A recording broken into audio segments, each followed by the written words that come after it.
জন্মান্ধ আব্দুল গফুর মল্লিক জীবনের অধিকাংশ সময় বাসে ও ট্রেনে ফেরি করে নারকেলের নাড়ু, টেস্টি হজমি ও বাদাম বিক্রি করে জীবিকা নির্বাহ করেছেন। তিনি এমনই এক সশ্রদ্ধ ব্যক্তি যিনি কখনোই ভিক্ষা করতে চাননি।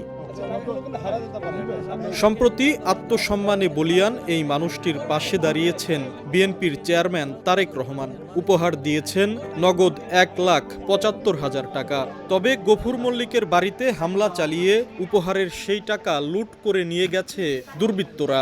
মগরবের নামাজ পড়ে একটু হুশি আর মানে আছে এরকম যেরকম ওই যে মানে সুইয়ের আসে ওই রকম আসে মানে এরকমভাবে শীতের 50,000 টাকা রাখছিলাম, সে টাকাটা নিয়ে গেছি। আমি বাইরে পরে মনে করেন যে কাপড়ের কাপড় তালাই লাগতো, আবার পোস্টমর্টমে নেওয়া লাগতো।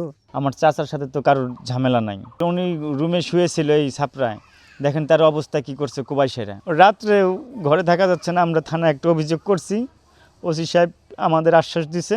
ওরা টাকা চাইছে, কয় তারিখ যে তোকে এত টাকা দিছে, আমাদের কিছু দে, আমরা গাঁজা খাই, তোকে না দিলি তোকে মারিয়ে ফেলা দেবো। গফুর মল্লিক জানান, তার ভাতিজা হানিফ মল্লিকের সঙ্গে টাকা পয়সা নিয়ে দ্বন্দ্ব চলছিল স্থানীয় নান্নু শেখ নামে এক ব্যক্তির।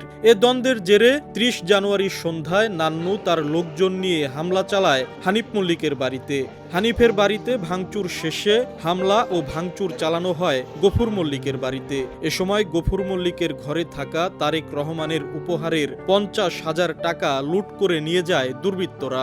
এ ঘটনায় নান্নু শেখ সহ 4 জনের নাম উল্লেখ করে রাজবাড়ী সদর থানায় মামলা করেছেন গফুর মল্লিকের ভাতিজা বাতেন মল্লিক। আসামিদের গ্রেফতারে অভিযান চলছে বলে জানিয়েছে পুলিশ। তার থানায় এসে ইজাহার দায়ের করে এ সংক্রান্ত থানায় মামলা রুজু হয়েছে এবং এই ঘটনায় সাথে যারা জড়িত তাদের গ্রেপ্তারের জন্য আমরা জোর চেষ্টা চালাচ্ছি।